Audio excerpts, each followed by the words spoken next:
राजधानी लखनऊ में भारतीय जनता परिषद के राष्ट्रीय उपाध्यक्ष सैयद हुसैन नकवी ने KPPN न्यूज के माध्यम से नववर्ष के देशवासियों को और बॉर्डर पर बैठे जवानों को शुभकामनाएं दी। और गरीबों के मसीहा बने सैयद हुसैन नकवी ने संवाददाता शुभम गुप्ता से किसान आंदोलन को लेकर खास बातचीत भी की। चलिए सुनाते हैं। नमस्कार दोस्तों, आपका स्वागत KPN न्यूज़ चैनल में। मैं हूं शुभम गुप्ता। आज बात कर रहे हैं, हमारे साथ खास मेहमान के साथ जुड़े हैं सैयद हुसैन नकवी जी, जो कि भारतीय जनता परिषद के राष्ट्रीय उपाध्यक्ष जी हैं। और पहले तो इनका बहुत बहुत स्वागत हमारे चैनल में। धन्यवाद शुभम जी आपका। पहले तो अब ये हम कहना चाहेंगे, जो आज 2020 का आखिरी दिन है, 31 दिसंबर है और नया साल आने वाला है, कल नया साल है, तो इस पर आपको क्या संदेश देंगे? समस्त देशवासियों को नए साल की हार्दिक शुभकामनाएं और साथ ही साथ मौजूदा सरकार और विपक्षियों को विशेष निवेदन कि अगर जनता के लिए काम करना है तो कीजिए, राजनीति मत सेकिए। आखिरकार कहीं ना कहीं जैसे कि किसान आंदोलन थमने का नाम नहीं ले रहा है और गृह मंत्री और ये मतलब पार्टी द्वारा, जो प्रधानमंत्री द्वारा कोई सुनवाई नहीं किया जा रहा है। किसान अपने आंदोलन पे डटे हुए हैं। किसान अपनी मांगों को लेकर बिल्कुल सक्रिय हो चुके हैं। किसानों का मकसद है कि हम 3 बिल को नहीं मानेंगे और साथ ही साथ जो मौजूदा समय में जो महंगाई उनके जो रॉ मटेरियल में होती है, जो उनको चाहिए अपने उपज के लिए, अगर वो चीज़ महंगी है उसको निर्धारित करके उसका मूल्य कम किया जाए और जो MSP का मूल्य है उसके लिए कानून बनाया जाए कि जो MSP निर्धारित होगी उसके नीचे 1 पैसे भी किसान का अगर उसका मूल्य का कहीं खरीदारी होती है तो उस पर कानूनी कार्रवाई की जाए और कानूनी एक्ट बने ताकि बिचौलियों से किसानों को बचाया जा सके। आखिरकार कहीं ना कहीं जो बेरोजगार लोग हैं, इस कोविड-19 जैसी घातक महामारी में अपने छोटे छोटे व्यापार करते थे, वो लोग आए दिन इस समय परेशान नज़र आ रहे हैं। तो उनके लिए बीजेपी ने और बीजेपी के मुख्यमंत्री और प्रधानमंत्री द्वारा क्या लाभ दिया गया है बेरोजगारों को? देखिए, लाभ के तौर पे अगर देश की व्यवस्था में देखा जाए तो कोविड-19 के दौरान सरकार ने लाभ दिए हैं, लेकिन वो लाभ एक व्यक्ति विशेष के लिए भी काफ़ी नहीं है। जो लाभ दिए गए हैं, हम अपनी आजीविका को अगर निर्धारित करते हैं तो एक सामान्य व्यक्ति 200 रुपये दिहाड़ी के हिसाब से कम 6,000 से लेके 7,000 रुपये महीने की आमदनी कर लेता था। लेकिन ये 500 रुपये का जो लॉलीपॉप है, 1,000 रुपये का ये लॉलीपॉप है, इससे उनकी आजीविका नहीं चलने वाली है, बल्कि उनके वोट बैंक को खरीदने की राजनीति चल रही है।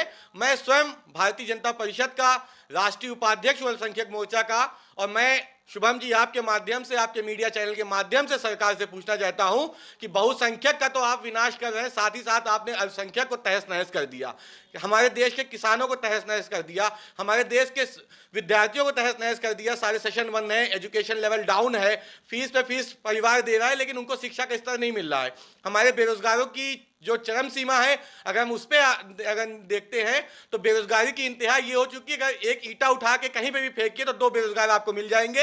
ये वो स्थिति है जिसको हमको बचाना होगा। हमें विदेश नीतियों से बच के पहले अपने देश की मजबूती को, अपने देश की जड़ों को मजबूत करना होगा। इसके बाद हम देश के विकास की बात करें, हम देश की विदेश नीतियों की बात करें, हम कोविड से बचने की बात करें। लेकिन जो कोविड में लोग प्रताड़ित हुए हैं, अभी उनके लिए सरकार ने क्या किया है?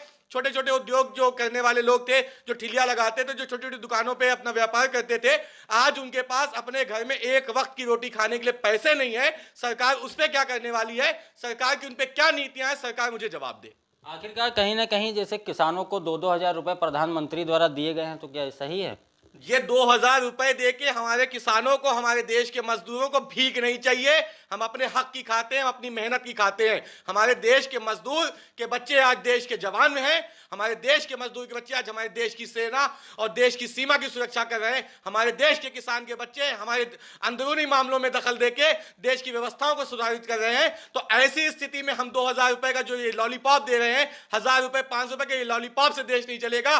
देश चलेगा तो देश की अर्थव्यवस्था की जो भूमिगत समस्या है उनको निर्धारित कीजिए, उनका समाधान कीजिए। उसके बाद किसी ऐसी बात पे, किसी ऐसे मुद्दे पे बात कीजिए कि हम 2,000 रुपए दे रहे हैं तो किसानों का उससे उद्धार होगा।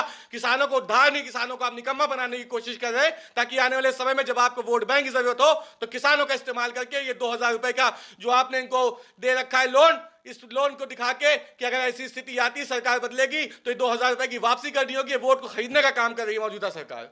आखिरकार कहीं ना कहीं जैसे कि अब 2020 कोविड-19 में गुजर गया और 2021 में आने वाले 22 चुनाव में आपकी क्या रणनीति रहेगी? देखिए, रणनीति हमारी जो व्यक्तिगत है और हमारी जो विचारधारा है वो विचारधारा आम जनमानस की है कि देश का मजदूर व्यवस्थित हो और देश का किसान व्यवस्थित हो, देश की महिलाएं सुरक्षित हो, देश के बच्चों को उच्च शिक्षा मिल सके, देश के अल्पसंख्यक समुदाय के कल्याण की बात हो। मैं अल्पसंख्यक का प्रतिनिधित्व जरूर करता हूं, लेकिन मैं देश की बात करता हूं। मैं केवल अपने समुदाय की बात ना करके संपूर्ण देश की बात करता हूं। मेरी किसी भी विचारधारा में, किसी भी बाइट में आप ये नहीं कह सकते कि मैं मुसलमान का पक्ष लेता हूं या हिंदू विरोधी हूं। मैं हिंदुस्तान की कसम खाता हूं कि हिंदुस्तान के विरोध में आने वाली, चाहे वो सत्ता हो चाहे वो विपक्ष हो, हमारे देश के विरोध में आने वाली कोई भी घटक दल हो, चाहे वो कोई भी पार्टी या संगठन हो, मैं उसका खुल के विरोध करूंगा और देश के किसान, देश के मजदूर और देश के अल्पसंख्यक समुदाय के कल्याण के लिए सदैव अपने जीवन के अंतिम समय तक लड़ता रहूंगा और देश को व्यवस्थित करके दिखाऊंगा। आज हो सकता है मेरी बातें आपको समझ में ना आए, लेकिन आने वाले समय में आपको एहसास होगा कि कोई हुसैन था जो कहता था कि देश की व्यवस्था को ऐसे सुधारना है, और अगर मुझे हमारी जनता ने मौका दिया, हमारे लोगों को सेवा का मौका दिया, तो आने वाले समय में इतिहास बदल के दिखा दूंगा कि हिंदुस्तान का विकास कैसे होता है और हिंदुस्तान की व्यवस्थाओं को लागू कैसे किया जाता है। इसी क्रम में हमारे साथ मौजूद मोहित सिंह जी हैं, जो कि प्रदेश उपाध्यक्ष। तो आइए इनसे भी कुछ बात कर लेते हैं किसानों के आंदोलन पे लेके आखिर इनका क्या कहना है। मोहित जी, आपका बहुत बहुत स्वागत है। बहुत बहुत धन्यवाद शुभम जी। ये जो किसानों का आंदोलन आए दिन थमने का नाम नहीं ले रहा है और हरियाणा गाजीपुर बॉर्डर जैसे किसान लोग परेशान है इतनी ठंड में, जो कड़ाके की ठंड पड़ रही है जी, इस पे ऐसा है शुभम जी कि अधिकतर हमने देखा है इस पे राजनीति हो रही है। किसान जो वहाँ पे, कुछ किसान हैं, कुछ राजनीतिक लोग हैं, किसान तो अपनी मांग लेकर वहाँ पर पहुँचे हैं, वो मांग रहे हैं, लेकिन कुछ राजनीतिक दलों की वजह से या कुछ हम बोल सकते हैं नेताओं की वजह से उनका जो धरना प्रदर्शन है वो महत्वपूर्ण नहीं रहा है। आखिर क्यों नहीं महत्वपूर्ण रहा? क्या नेता अपने 2022 चुनाव आने वाले में इसलिए अपनी राजनीतिक इसमें डाल रहे हैं? बिल्कुल बिल्कुल, वो तो हाईलाइट अब रहे नहीं है, वैसे तो अब इसी मुद्दे को लेकर हाईलाइट होना चाहते हैं। तो ये हमारे साथ सैयद हुसैन नकवी जी थे, मोहित जी थे, कैमरा पर्सन पायन मिश्रा के साथ शुभम गुप्ता, लखनऊ।